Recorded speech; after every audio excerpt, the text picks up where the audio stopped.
The sound you hear is what some experts claim to be a Bigfoot scream. Recorded in the state of Washington by a group of campers in 1971, it is regarded as the highest quality audio of the creature ever captured.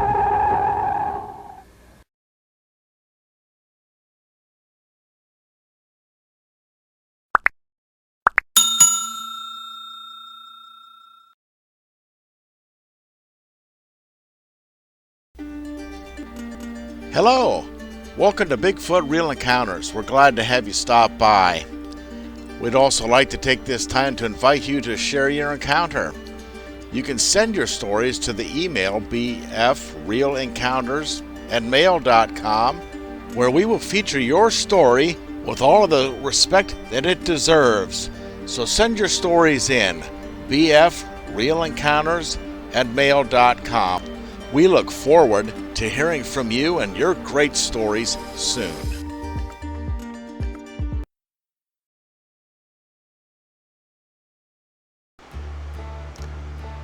Hello everybody, welcome back to Bigfoot Real Encounters. This is your host Chris.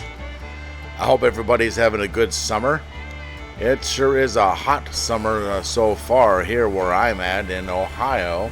I hope everybody is being safe and being aware of your surroundings as you are outside doing picnics, taking hikes, and visiting our national parks, our state parks, and doing all the things that we do in the summer, enjoying the outdoors. For we all know that the Bigfoot, the Sasquatch, are virtually everywhere. They live on the edges of society. They visit the society. And they rummage our dumpsters, they look in our windows, all these things. And many of you have encounters that document what I've just said, and more. But many of you have been ridiculed and shamed and frightened into silence. This is not good. This should not happen to anybody on any subject by bullies who are really POS. And do you know what that stands for? Piece of shit. Yes, I said it.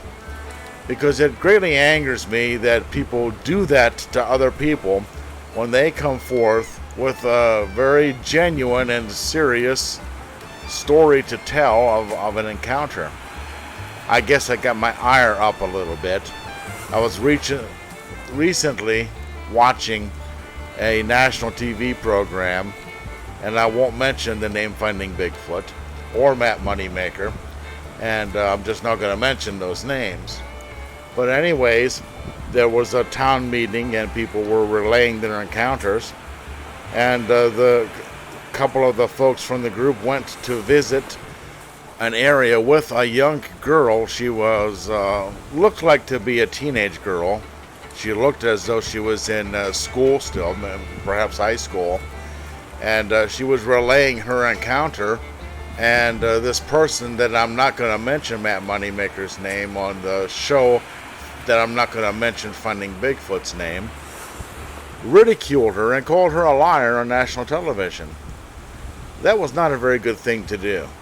You don't do that to people, especially when you're wanting people to come forth with their stories. Now that girl was probably excited, telling all of her friends to say, hey, I made it on the show. They investigated my story that I've been telling everybody about. And let's all get together and have popcorn or whatever and watch me on national TV. And then she had to sit there in front of her friends and watch that. That's in my mind's eye that I've seen. But anyways, you get what I'm trying to tell you. And that kind of bullying, from bullying POSs, is why people do not come forth with their encounters. This should not happen. It especially should not happen to a child. When they have, as this story was being told, this young girl was being visited regularly and watched by this Sasquatch. Now we all know from all these other eyewitness accounts that the Sasquatch pick people at random, well, we think is random, but anyways, they pick people and they kind of latch onto them and target them. That's what was happening with this young girl here. And that clown on national TV called that girl a liar on national TV and may have damaged her reputation for a long time to come. So therefore, well, anyways, let's get past that.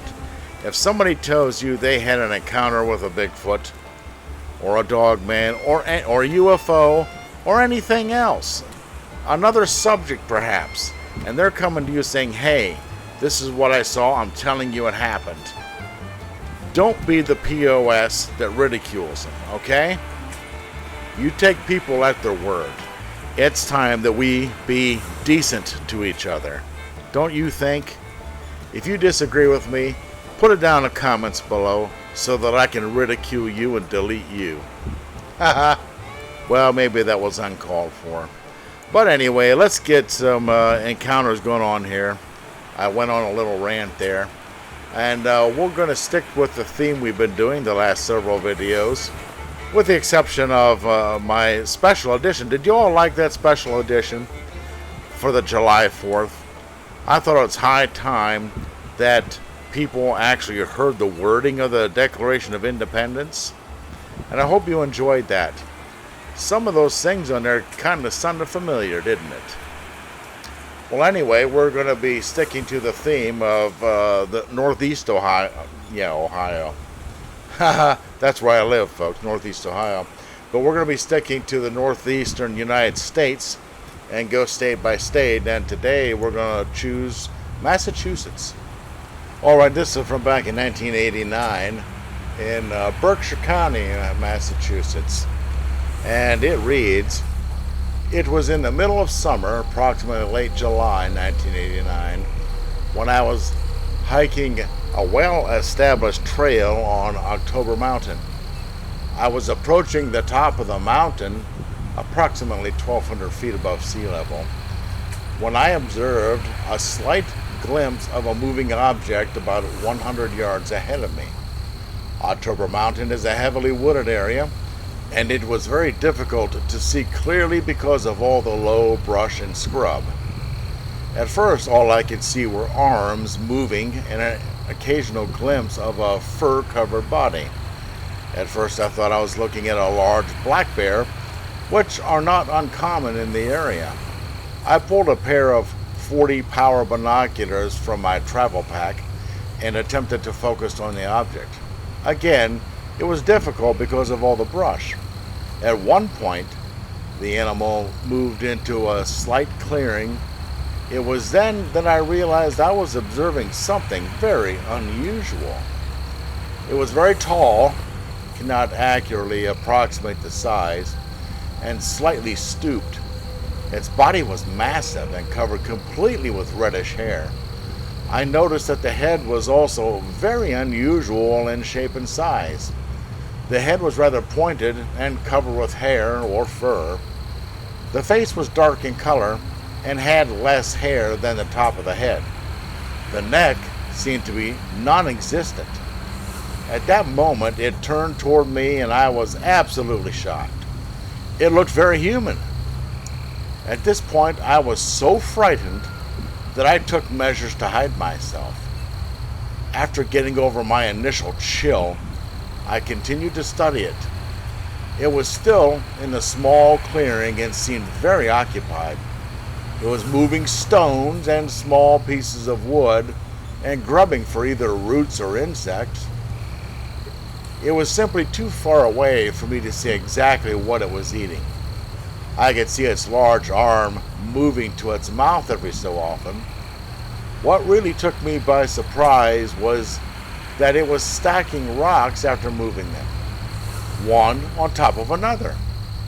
This is when I thought perhaps it was in fact a human. Why would it stack rocks in this way? At this point, I wanted to get a little closer to see if it was a man in a fur coat or a monkey suit. I checked the wind and made an effort to stay downwind. I was able to get about 20 yards or closer. I found a good observation area and studied it closer. At this point, I could plainly see that this was something very strange indeed. It was not human. The arms were too long and the face seemed very distorted and elongated. The arms extended past the kneecaps. The hands were very large but human in shape. The fur seemed to be tipped with lighter color of red. I became so frightened at this point that I began to run back to the trail. I looked back at one point and noticed that it had its head back and was slowly moving back into the forest. I don't think it was aware of me, though I wonder how it could have missed hearing me running through the underbrush. I was frightened severely for several weeks and would not hike in that area of the mountain without a hiking partner and a rifle. I will never forget what I saw. Never. No way it was a bear or any other forest animal found in this part of the country. Wow. Now that seems to be a very common thing that happens when people do have an encounter. They get struck with fear and they notice that it is human looking. No matter what type of attempt that is made by mainstream, once again, to classify it as some type of an animal or whatever, the actual eyewitnesses keep saying human. Okay? And as I've said in other videos of mine and referencing other videos from other channels, Scott Carpenter for one, Steve Isdall for another, they're people. The Native Americans consider them people. And there are other reports of emails coming into other channels where people have been told that they're aboriginal to the United States. So that's something we all need to consider. You see, we're getting more knowledge by listening to the eyewitnesses themselves instead of quote authorities unquote. All right? So let's take that into consideration.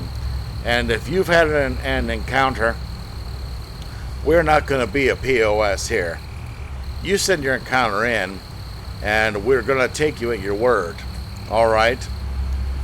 That I can promise you. And we'll read your encounter verbatim, other than the cuss words. I'm going to put those out. And I apologize for explaining what POS means. Okay? Anyways, before we go on to the next encounters, I would like to encourage you to like, share, subscribe. Go ahead, right now. Hit the thumbs up button. Okay? Cause YouTube algorithms to recommend this video to other people. Because there's people out there that have had encounters and they're cruising YouTube, and we need this to pop up so that they become no longer afraid to share their story and get their eyewitness account out to us so that we can pick up on details and educate ourselves. All right, like, share with your friends, your neighbors, your relatives, your in-laws, your outlaws, your enemies, everybody. Let's get this out there, okay, folks? And subscribe. Hit the bell icon. You'll be notified when other videos come out. And do check the links in the description below. All right, let's see what other encounters we have today. And we have one here from Plymouth County, Massachusetts in the summer of 2013, late in June. And wow, here we go. This person says, I haven't even told anyone about this because I didn't want this guy harassed or bothered.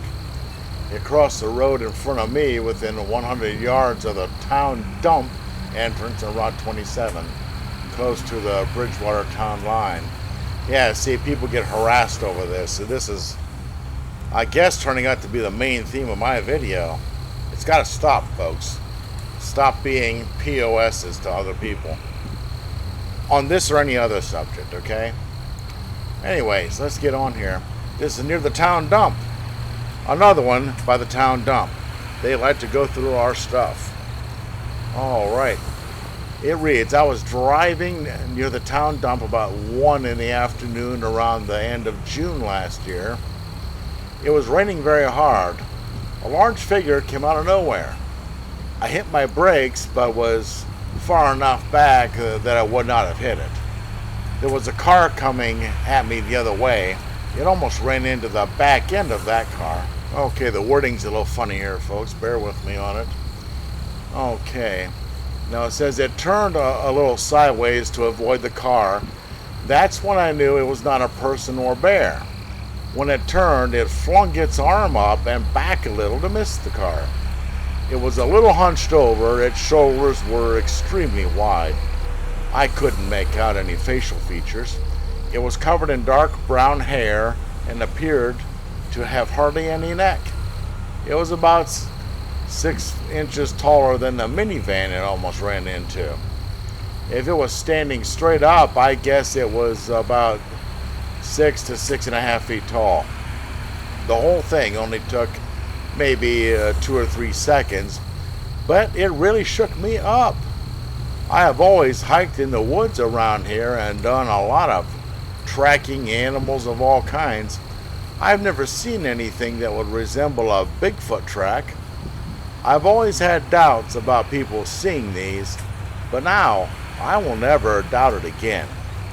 It won't keep me from the woods, but I will keep an eye peeled out from now on. Yeah, I guess you better. I'd keep an eye peeled also. And, well, that's another thing, folks. I don't get to the woods anymore. I used to go into the woods all the time. But, I'm coming up in a couple weeks here on a 5-year anniversary of a stroke. And I'm mostly wheelchair bound. I can take several steps, and with the assistance of a cane. And my left arm, left leg don't function properly. My balance is shot. So taking a hike in the woods is pretty much out of the question for me anymore. And I guess I just travel the woods in my mind or on the internet. But I do get to go out fishing once in a while. I can get to the edge of the woods. And who knows, maybe I'll come up with some type of device to help me go further into the woods. But I do miss it. And so I tell these stories for people.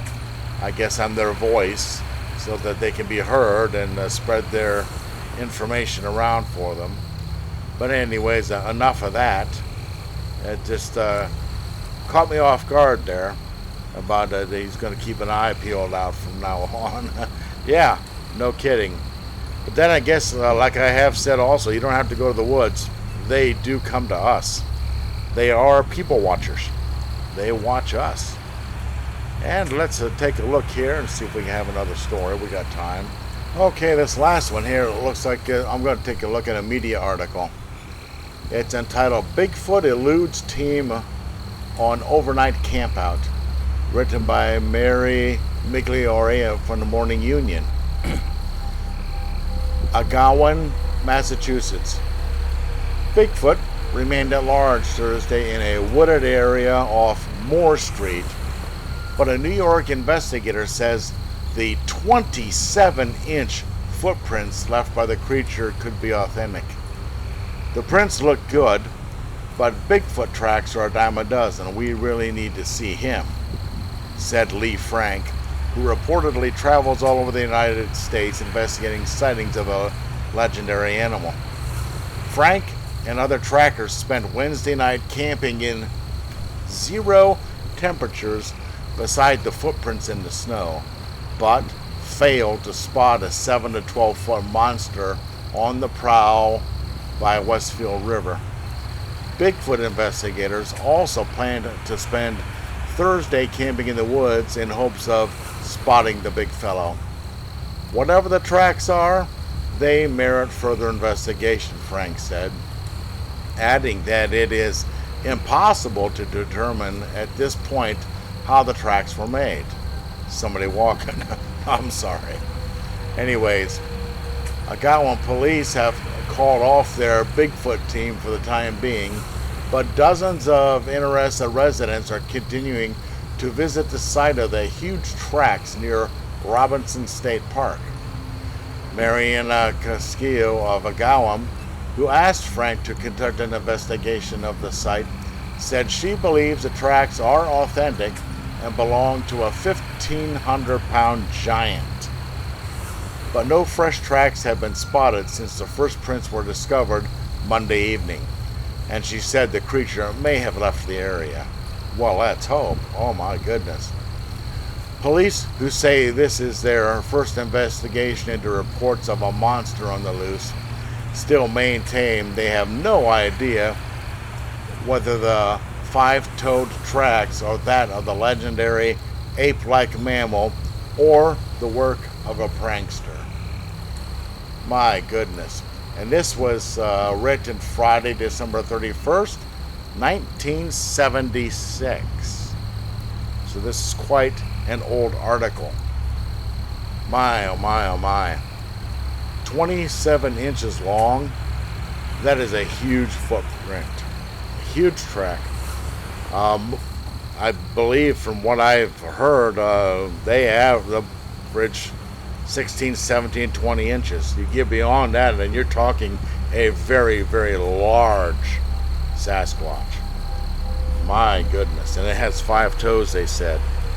So the lady says that they think that it might have left the area, and I would certainly hope that it would have left the area, because one that large, we're talking another class of Sasquatch here. And there are some folks that think that there are different classes of them, and the 8 to 10 foot ones are friendlier than the 10 to 12 foot ones, and the 12 to 15 foot ones are just very, very aggressive and possible going over into cannibalism and stuff. So, but we don't see any stories like that coming in yet. And I do want to encourage you to send in your encounters. If you're sitting on a story, man, send it in. We need the eyewitness reports. Let's get them out there. Now's the time. The air is right, so as they say. The environment is perfect to get your stories out there. Let's have them. I mean, send them in to Steve Isdall. I mean, he has a lot of people watch his channel. If you don't want to send them in to me, if you want to send them in to me, that'd be fine. That'd be great. Send them in to me. bfrealencounters@mail.com. But you can send them into How to Hunt, or the Bigfoot Case Files, or Buckeye Bigfoot, or Dixie Cryptid, any of them. The point is, you deserve to be heard. Okay? You do. And any of the above mentioned ones are not going to ridicule you. Okay? We're not POSs. Alright? We're going to be faithful, we're going to be honest, and we're going to give you the respect. So be safe out there, be aware of your surroundings. We'll see you in the next one. Once again, another great story. Thanks for tuning in. Please share your encounter. Email us, bfrealencounters@mail.com. Your story is very important. We will treat it with the respect that it deserves. Also, be sure to smash the like button, share, and subscribe. Thanks once again. We look forward to hearing from you soon. Watch out for our next video. Maybe we'll feature yours. Have a great day.